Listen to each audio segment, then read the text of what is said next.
अच्छा जी, अब है क्वेश्चन नंबर 10। क्वेश्चन नंबर 10 जो है लास्ट क्वेश्चन है पार्टनरशिप फॉर्मेशन का, ठीक है, देख लेते हैं। On March 31st 2001, Nasim and Rashid decided to form a partnership under the name Mehran traders by merging their individual business on the day the agreed values of each item of balance sheet were as under. ठीक है, नासिम and Rashid जो है उन्होंने decide करा partnership बनाना, ठीक है, और Mehran traders के नेम से, ठीक है, और वो अपने बिजनेस को मर्ज कर रहे हैं, और जो मतलब इन्वेस्ट कर रहे हैं वो अलग अलग यहाँ पे उन्होंने बताया हुआ है। ये नासिम की इन्वेस्टमेंट है और ये राशिद की इन्वेस्टमेंट है। नासिम कैश वगैरह, नासिम एंड राशिद दोनों कैश इन्वेस्ट कर रहे हैं, अकाउंटेबल इन्वेस्ट कर रहे हैं, मर्चेंडाइज इन्वेस्ट कर रहे हैं। नासिम बिल्डिंग कर रहे हैं, राशिद नहीं कर रहे हैं बिल्डिंग, ठीक है। एंड नासिम जो है वो ऑफिस इक्विपमेंट इन्वेस्ट नहीं कर रहे हैं, राशिद इन्वेस्ट कर रहे हैं office equipment. Allowance of bad debts भी है, अकाउंट पेबल भी है, और उनके कैपिटल भी बताए गए हैं 1,20,000, 1,20,000, ठीक है। सो यहाँ पे रिक्वायर्ड में दिया गया prepaid general entries, prepaid initial balance sheet, ठीक है। अब इनकी एंट्रीज बनाते हैं। देखें, Mehran traders general entries for the month of 31st March 2001। अब देखें, हमें यहाँ पर एसेट्स या लायबिलिटीज जो भी इन्वेस्ट कर रहे होते हैं वो चीजें तो हमें बताई जाती है, लेकिन हमें कैपिटल नहीं बताया जाता कि भाई कैपिटल क्या है। लेकिन यहाँ पे क्या है, यहाँ पे कैपिटल ही बताया है कि भाई नासिम भी 1,20,000 लाएंगे और राशिद भी 1,20,000 लाएंगे, और वो किस सूरत में लाएंगे वो सूरतें ही बताएंगी यहाँ पे, ठीक है ना। जैसे कि कैश, अकाउंटेबल, इस सूरत में जो है वो इन्वेस्टमेंट कर रहे हैं। तो ये तो बहुत ही इजी क्वेश्चन है कि हमें कैपिटल ही बताया हुआ है, हमें कुछ कैलकुलेट ही नहीं करना, बस हमें ये इन्वेस्टमेंट की जो है वो चीज़ें दी गई हैं, हमें बस रिकॉर्ड करना है यहाँ पर। सो यहाँ पे आपने पैटर्न बनाया पूरा जनरल एंट्रीज के लिए, आपने कॉलम प्रिपेयर करा, serial number, particular, posting reference, debit and credit. सबसे पहले हम जो है वो नासिम की इन्वेस्टमेंट को रिकॉर्ड करते हैं। नासिम इन्वेस्ट कर रहे हैं कैश 20,000 का, अकाउंटेबल देखिए 40,000 का। अब देखें, मैंने दो रूल्स बताए थे, ठीक है ना। अगर अकाउंटेबल फिक्स एसेट हो और उसके साथ अलाउंस भी हो तो आप क्या करें, या तो अलाउंस यहाँ पे माइनस करके लिख दें, ठीक है, या वो अलाउंस क्रेडिट साइड पे शो कर दें। तो मैंने पहले जितने भी प्रीवियस वीडियोस में क्वेश्चंस बताए उसमें मैंने क्या करा था कि अलाउंसेस को माइनस करके दिखाया था। अब यहाँ पे मैं अलग करके बताऊंगी, यहाँ पे मैं अलाउंस क्रेडिट साइड पे लिख के दिखाऊंगी, ठीक है। जैसे कि अकाउंट रिसीवेबल 40,000 का था, अलाउंस और बैड डेट जो था 15,000 का था, तो मैं ये भी कर सकती थी कि 14,000 को 15,000 से माइनस करके अकाउंट रिसीवेबल फिर हो जाता है 25,000 का, मैं 25,000 जो है अमाउंट शो कर दी थी। या आप ये भी कर सकते हैं कि जो भी अकाउंट रिसीवेबल की वैल्यू बताई है कि भाई ये अकाउंट रिसीवेबल जो है वो न्यू पार्टनरशिप में ट्रांसफर हो रहा है, आपने वो अमाउंट लिखी अकाउंट रिसीवेबल के साथ, उसका अलाउंस आपने क्रेडिट साइड पे शो कर दिया 15,000 का, ठीक है। ये दो रूल्स हो गए। पहला क्या रूल है कि आप उसको माइनस करके डेबिट साइड पे लिख दें, या उस अलाउंस को क्रेडिट साइड पे शो कर दें। लेकिन फिर क्या करना होगा कि अकाउंट रिसीवेबल की जो वैल्यू बताई जाएगी अकाउंट रिसीवेबल वो वैल्यू पे लिखा जाएगा, अलाउंसेस की जो वैल्यू बताई जाएगी हम अलाउंसेस को क्रेडिट साइड पे शो कर देंगे, ठीक है। इसके बाद है मर्चेंडाइज 35,000 की, बिल्डिंग है 85,000 का, बस, और कोई एसेट नहीं। फिर अकाउंट पेबल यहाँ पे हमने 45,000 का लिखना है, ठीक है। ये सारे एसेट्स हो गए। एक अकाउंट पेबल लायबिलिटी थी, अलाउंस था, अलाउंस मैंने यहाँ पे क्रेडिट साइड पे शो करके दिखाया ताकि आपको दोनों रूल्स पता हो, ठीक है।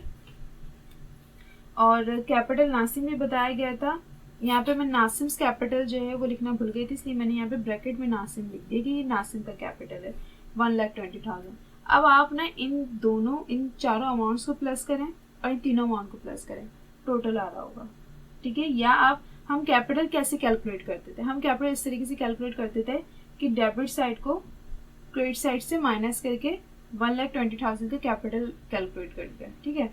यहाँ पे खुद दिया हुआ है, आप ऐसे खुद भी कैलकुलेट कर सकते हैं कि आप इन तीनों मतलब चारों अमाउंट को इन दोनों अमाउंट से माइनस करेंगे, आपके पास कैपिटल 1,20,000 आ जाएगा। वैसे कैपिटल इन्होंने खुद कैलकुलेट करके यहाँ पे दिया है, ठीक है। यहाँ पे क्वेश्चन मार्क नहीं, ज्यादातर क्वेश्चन मार्क होता है कैपिटल, ज्यादातर हमें खुद ही कैलकुलेट करना होता है। लेकिन एक ये ऐसा क्वेश्चन है जिसमें हमें कैपिटल भी दिया गया, तो हमें क्या करना था, बस एसेट्स एंड लायबिलिटीज को जो है वो रिकॉर्ड करना था, कैपिटल रिकॉर्ड करना था, बस, और कुछ नहीं। और नरेशन बना दी टू रिकॉर्ड इन्वेस्टमेंट ऑफ नासिम। अब सेकंड में है राशिद की इन्वेस्टमेंट रिकॉर्ड करी। राशिद कैश लेके आए 50,000 का, अकाउंट रिसीवेबल 25,000 का, उसका अलाउंस है 12,000 का, वो मैंने क्रेडिट साइड पे शो करा। अब मैंने यहाँ पे माइनस करके नहीं दिखाया, ठीक है, ताकि आपको दोनों रूल्स पता हो, दोनों तरीके पता हो कि किस तरीके से जो है वो ये सेट होगा जब भी इन्वेस्टमेंट को हम रिकॉर्ड कर रहे होंगे। इसके बाद है मर्चेंडाइज 60,000, बिल्डिंग राशिद की नहीं थी, ऑफिस इक्विपमेंट था 30,000 का, ऑफिस इक्विपमेंट 30,000। अब देखिए यहाँ पे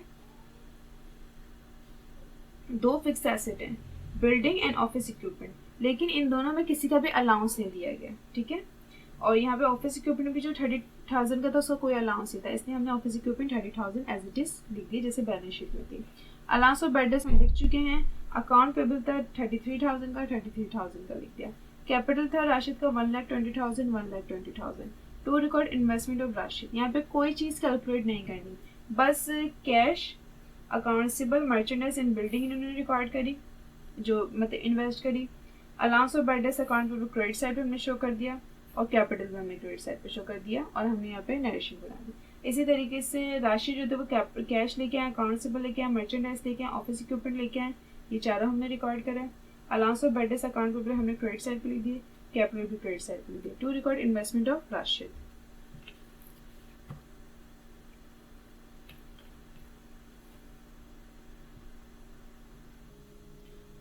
अब हम इसकी बैलेंस शीट देखते हैं, क्योंकि इनिशियल बैलेंस शीट भी हमसे मांगी गई थी रिक्वायर्ड में, ठीक है। सो इनिशियल बैलेंस शीट बनेगी Mehran traders initial balance sheet, ठीक है, फॉर द मंथ ऑफ 31 मार्च 2001।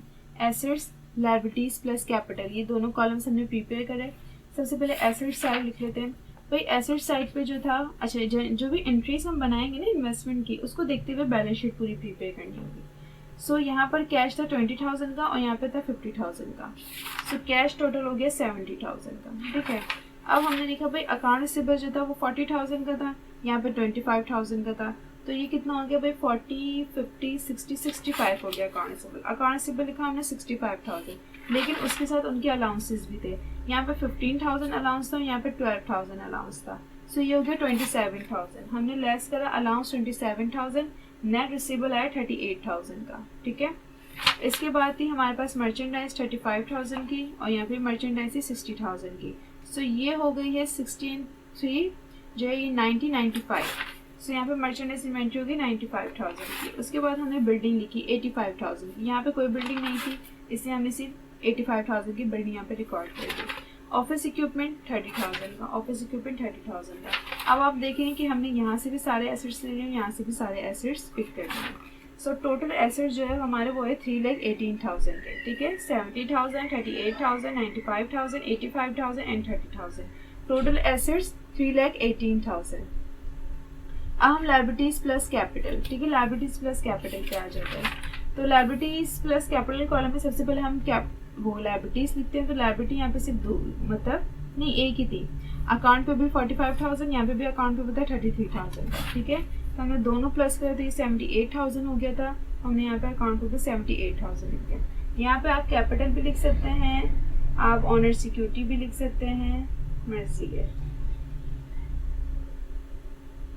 यहाँ पे आपने ऑनर सिक्योरिटी की हेडिंग डाली है, कैपिटल की हेडिंग डाली। ऑनर सिक्योरिटी में सिर्फ कैपिटल ही होता है ज़्यादा। तो ये नासिम्स कैपिटल था 1,20,000 एंड ये राशिद कैपिटल था 1,20,000। हमने दोनों यहाँ पे शो कर दी, नासिम्स कैपिटल, राशिद कैपिटल। जब हमने तीनों अमाउंट को प्लस करा कि 78,000 प्लस 1,20,000 प्लस 1,20,000 ये हो गया 3,18,000। Total assets, total equities, it's mean हमारी बैलेंस शीट बिल्कुल करेक्ट है। ये हमने जो इंट्रीज यहाँ पे प्रिपेयर करी थी। ये बहुत इजी क्वेश्चन था क्योंकि यहाँ पे इन्वेस्टमेंट तो बताई जाती है, ठीक है, ज़्यादातर क्वेश्चन में इन्वेस्टमेंट तो बताई जाती है लेकिन कैपिटल नहीं बताया जाता, हम खुद कैलकुलेट करते हैं। लेकिन यहाँ पे कैपिटल भी दिया गया था। बस हर चीज़ जो है ना वो इन्होंने बिल्कुल ऐसे मतलब दी है और हमें बस क्या करना है, हमें सिर्फ जो एंट्रीज में लिखना है, हमें कुछ कैलकुलेट नहीं करना है यहाँ पे, ठीक है। जितने भी एसेट्स हैं लिख दिए, जितनी भी लायबिलिटीज लिख दी और साथ साथ हमें कैपिटल भी दिया हुआ। तो ये बहुत ही इजी क्वेश्चन था। ये लास्ट क्वेश्चन था, क्वेश्चन नंबर 10, ठीक है। पार्टनरशिप फॉर्मेशन ये कंप्लीट हो गया आपका। अल्लाह हाफिज़।